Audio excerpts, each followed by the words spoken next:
Go ahead, I'm already ready. All right. What's up, y'all? Grudge One, Blue Vinyl TV, live right here in Madison, Wisconsin, with one of the legends of hip hop, A+ of Souls of Mischief. This song is one of the hip hop classics.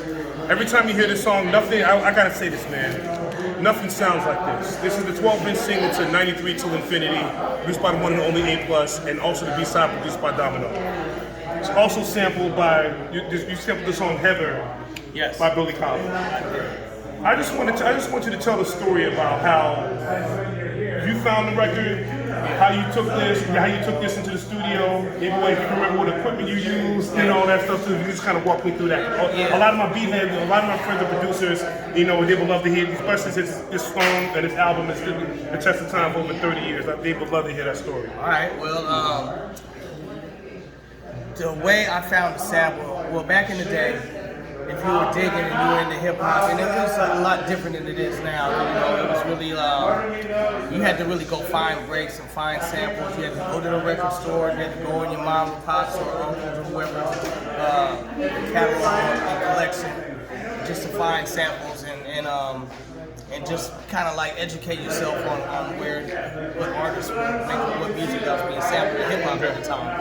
And record companies used to make you put what album you sampled when you put your record out. For instance, Gangstar put out Step in the Arena in, I want to say 91.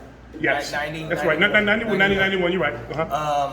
And so I was a big fan of them already from the first album, and I used to look and see what people like Premier or Finesse or whoever, or TJ Martin 45 King, whoever, I used to look and see what they were sampling and go buy records by those artists or those exact records myself, because I didn't have them. I had a few that was in just my parents' collection. And so on the Step in the Arena album, Premier sampled something from the Billy Cobham Crosswinds album. I already had another Billy Cobham record at the time, but I didn't have Crosswinds. So I was like, okay, I'm gonna see what else is on that album. And I didn't have a lot of money, so I used to always spend a lot of time in the dollar bin. Okay. And I used to just, whenever I had my list with me, and I would go record shopping all the time. I had a job and all that shit. As a kid.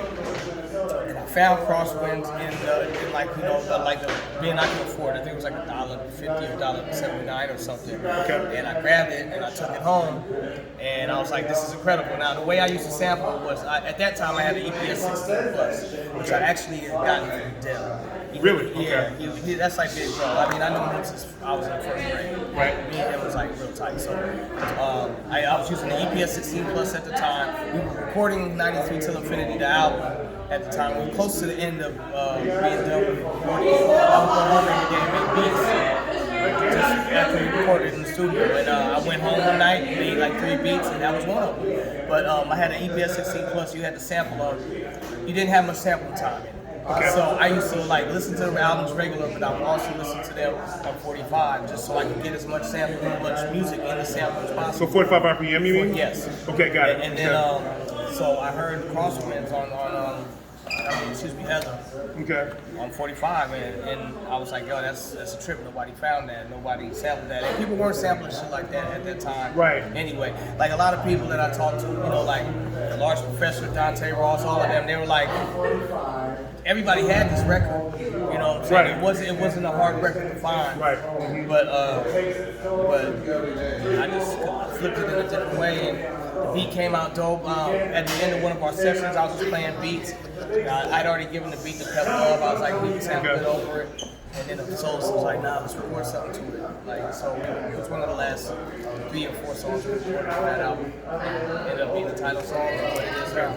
Right. That's that. Right. So one of the things that with your approach to production was left field. This is probably one of the, I know a lot of people are doing a lot of different things, but left field and also how eclectic this beat is too.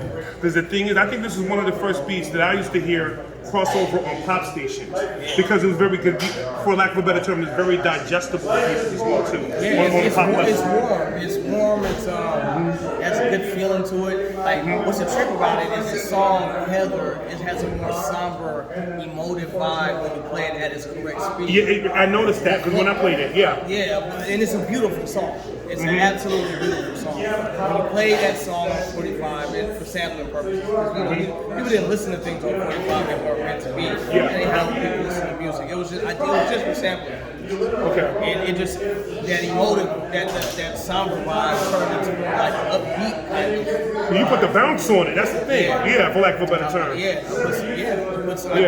I noticed that too, and I was like, oh, this sounds like groovy, for lack of a better word. I was like, I just got like a pop to it, you know? And I was like, oh, that sounds nice, you know? And that's what made me want to give it to Pep Love after I made it. Because I was like, Pep Love would sound good on this. And then, like, you know, we were all cool already. He was working on his music as well. So, yeah, that's sad, man. Wow, man, this is crazy. Yes, the album, 93 to Infinity. You got this joint too.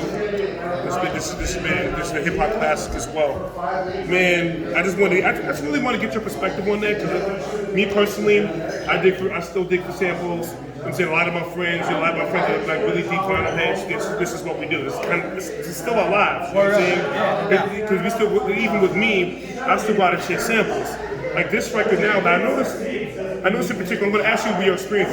We talked yesterday and walked to how you met Billy Cobham and everything too. I noticed that there's a reciprocation of reissues because of the kind of music that you make. Yeah. Like for instance, I haven't seen Crossroads reissue, but Billy Cobham's Spectre. Spectre's a big record that's been sampled as well too. So I've noticed that's been reissued, but then like the last 6 weeks or whatever, and people start to get into that whole rediscovery of vinyl, and also kind of helps the record companies too, or whoever it is, because whoever is owning it, everything now. Exactly, yeah. That's when you see reissues. That's people who can agree, because everybody wants to get the reissues out. It's just that can everybody agree? Because who owns it now? Who owns this now? Who owns the publishing here now? Who owns the record here now? Like what record company owns this catalog? Like all of that shit needs to be worked out. And people have differences of opinions as to how much, who owns what, and so when you do see a reissue out, that means people just came to terms, equitable terms in their eyes. But everybody wants anything that hip hop made that repopularized. They want that shit out there. Vinyl is like it's viable right now. It's like people are buying vinyl. It has a novelty to it. There's people buying vinyl who don't even have turntables. You know what's so crazy? It's speaking specifically to that, like this particular album that's here. The one, this is signed by all 4 members. Thank you for signing that. Thank you for contributing to that. This one is numbered from Get On Down Records. This is actually a blue vinyl. I don't want to break it out now, but I'll show them a post later. So signed by all the members and Domino. Shout out to Domino that's here. This one is numbered. I bought this, came out last year. To keep it really real with you, this is already tripled in value, just by itself. Yeah, man. Yeah. So I'm like, get it, man. Get it out. I'm happy about it. I'm thankful, grateful. You know. So one last question. So do you still spin? Do you still different records? What exactly you doing now? You still do producing and everything? I still dig sometimes. It's rare when I find myself at a record store. I will. Okay. Are you still in the Bay Area? Yeah, I'm still in the Bay Area. Okay. I'm still in the Bay Area. I'm in between the East Bay and the South Bay. Okay, gotcha. It's about 45 minutes difference. I move back and forth. Yeah, my mom's in the East Bay. My sister's in the East Bay. Okay. I'm in the South Bay. Okay. Your thoughts on hip hop turning 50? Just the culture. It's incredible, man. I grew up with hip hop. The first time I ever heard hip hop was in 1979. It was already 6 years old at that point. Was it Sugar Hill Gang? Of course. Okay. Yeah. If you weren't in New York, that's how you first started. It is. I was in Chicago at the time, and that was the first thing. There's no other way. You had to live there because it wasn't being put out. It was just it was an experience that you had on location, that you experienced on location. So I heard it in '79. I was turned out immediately. I started rapping in '82. I was 8 years old. I was breakdancing. I was a DJ. I was already DJing by the time I was in 6th grade. Produced my first beat in my first ever track beat in '87. Wow. You know what I'm saying? I must have been. I can't even remember how old I was. I was still not even high school. So one of the stories you were telling was y'all all from the 4 of you all from the same block? Pretty much? Not the exact same block, same neighborhood. Me and Tajay, same block. Me and Casual and Tajay, the exact same block. Casual's one of my favorites. It's dope. We always down the street. Dell was around the corner. Festo was around the corner from Dell. DJ Teray was around the corner from Festo and Dell. Okay. And walked to any of our houses. We lived in the East Side Oakland. DB's 80s. So Okay. we all in the same place. Gotcha, man. Well, you in the place of Madison, Wisconsin right now. Thank you, brother. Yeah, man. Once again, Grudge One. This is my second Souls of Mischief show. Went and caught the one in Milwaukee yesterday. Jumped back to the crib to catch this whole show and everything. I'm glad everyone enjoyed it. Hip Hop 50, Hip Hop for Life. That's what it's about. Grudge One, Blue Vinyl TV, holla back. Appreciate it, man. That was dope. I really appreciate it. No problem. Yeah, I'm gonna